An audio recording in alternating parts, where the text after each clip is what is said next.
Okay, so in this problem we have a load, and we know the real power it consumes, real average power 8.192 kilowatts.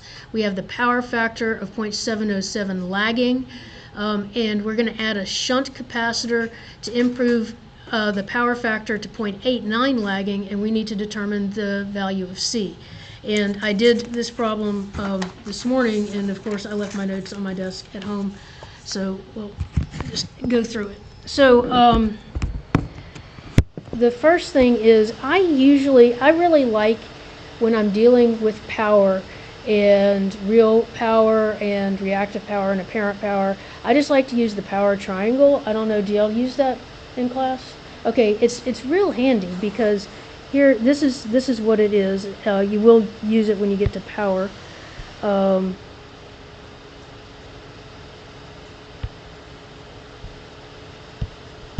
have a right triangle, and one leg would be your real power. Your other leg would be your reactive power, and the hypotenuse is your apparent power. And this angle right here is the angle, phase angle of Z, and also that's the phase for your power factor. So it's just a right triangle. And so once you know one of them, and you know the angle, you know the others. And then your apparent power is your real power plus J times your reactive power.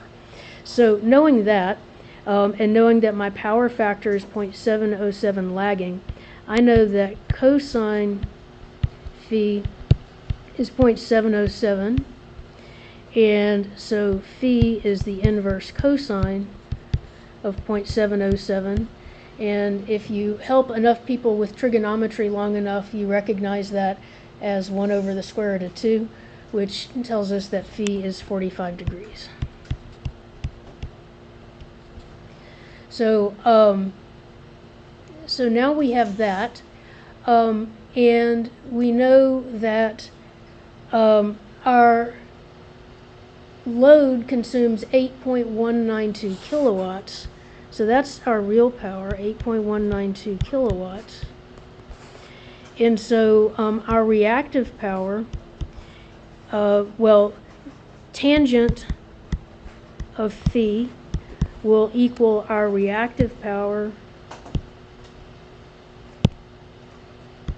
over our real power, so just opposite over adjacent.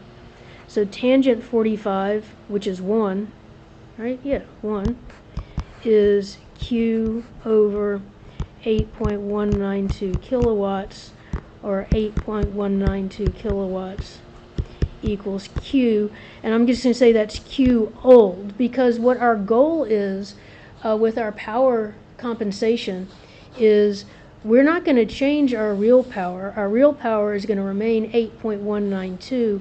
What we want to do is change that reactive power. And so when we figure out what our new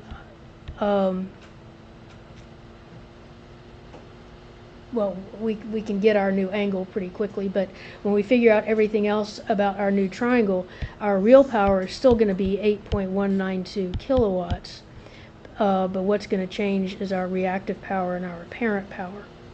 Because what a shunt capacitor is we're putting a shunt capacitor in here to compensate for some of this reactive power. So we know that this is not kilowatts, because that's our reactive power. That's VAR.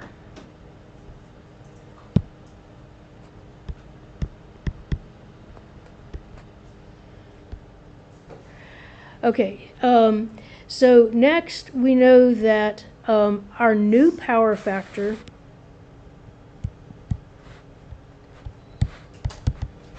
is 0.89 lagging, and so we can get what our new angle is going to be.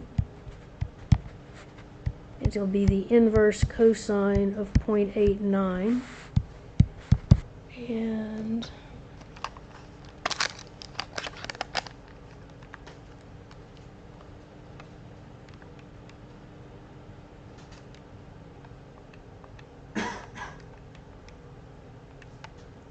that is 27.1 degrees. And so this is going to be our new triangle, 27.1 degrees. And so Q on our new triangle, we can say that tangent phi is Q over 8.192, or 8.192 tangent 27.1 degrees equals Q, or our new Q is going to be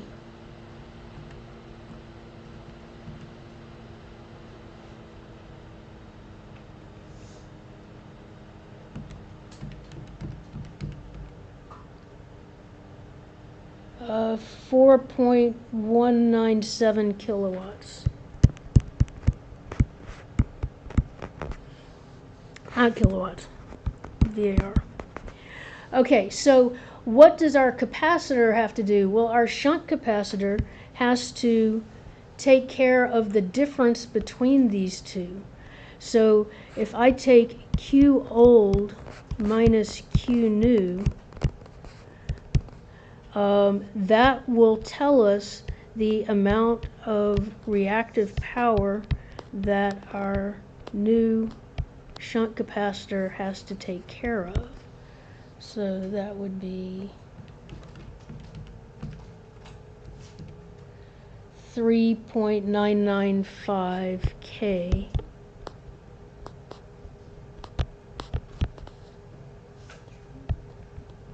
VAR. Okay, so now in order to figure out what our capacitance is going to be, we take a look at what our circuit is right here, and the real power is not going to change. The real power is going to remain 8.192, and so our voltage, the magnitude of our voltage is going to stay the same. Now the angle may change, but the magnitude is going to be the same. So if I can find what the magnitude of the voltage is in the circuit as it is right here, that is going to be the same magnitude that I have to have with my new circuit as well, because these are in parallel and I have to get the same real power from that resistor. And so looking at this circuit, I can see that, so for right now, I want to figure out what was the magnitude of the voltage here, and I'm going to have the same magnitude of my voltage in my new circuit. So I can use voltage division, and so my voltage is going to equal 1,000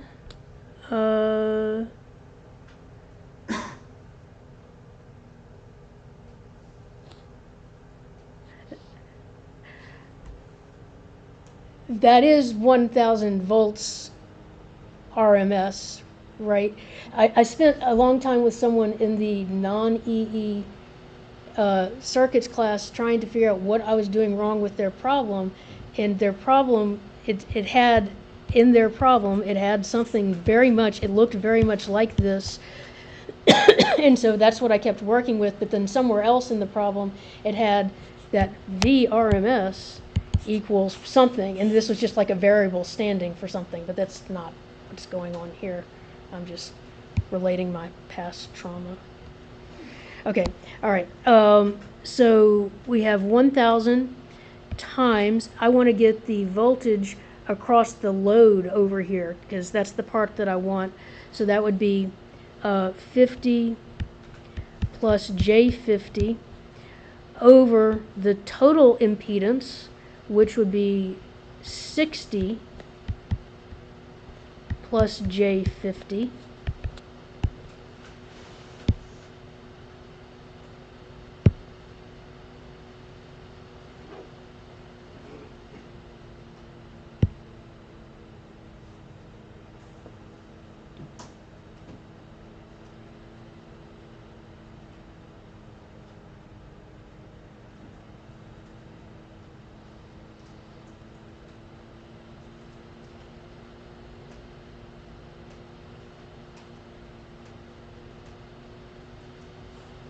So 1,000 times 50 plus J50 over 60 plus J50, and change that to phasor.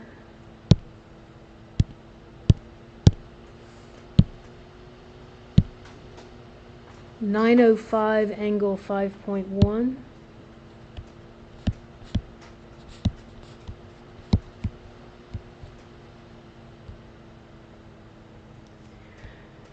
All right, so now I know that and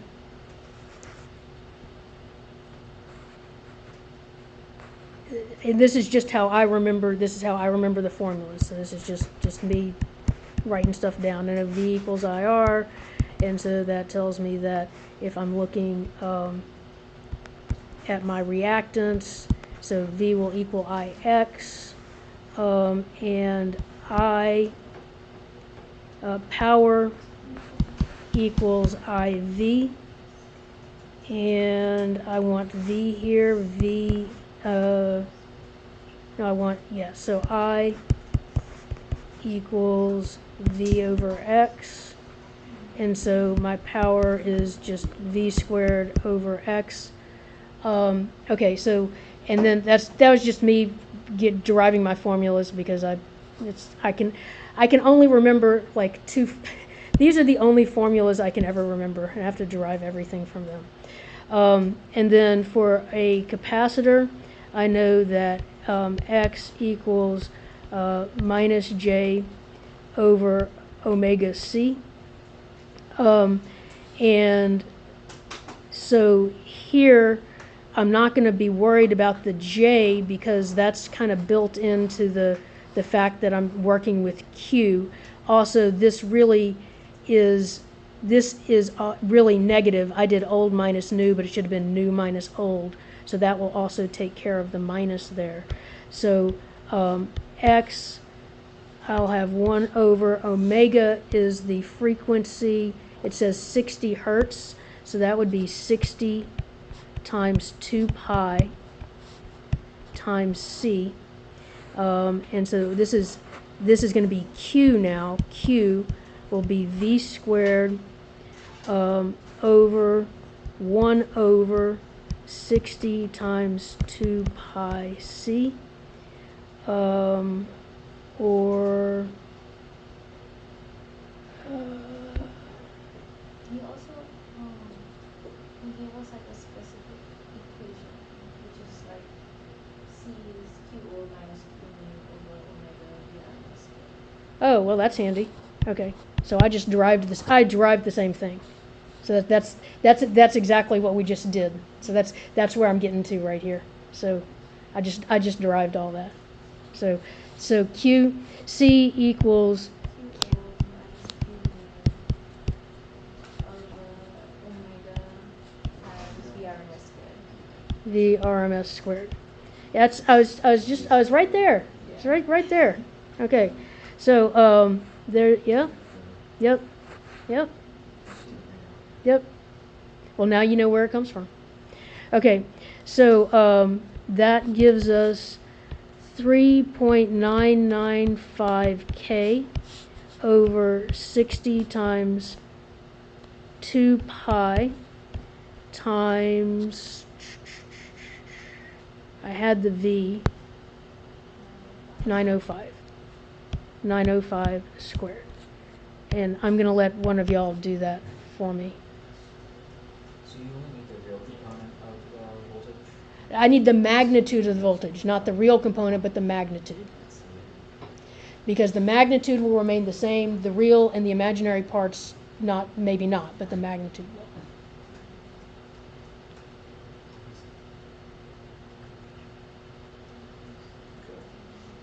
So somebody tell me when you get an answer. I'm getting 12.96 12.96 microfarads. That looks very familiar to me.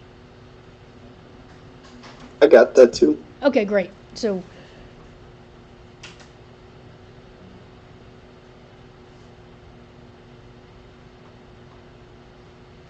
all right, so any questions on that?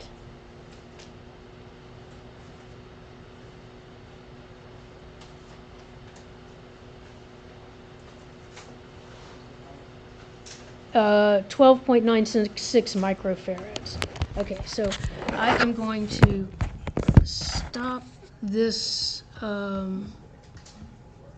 Sorry.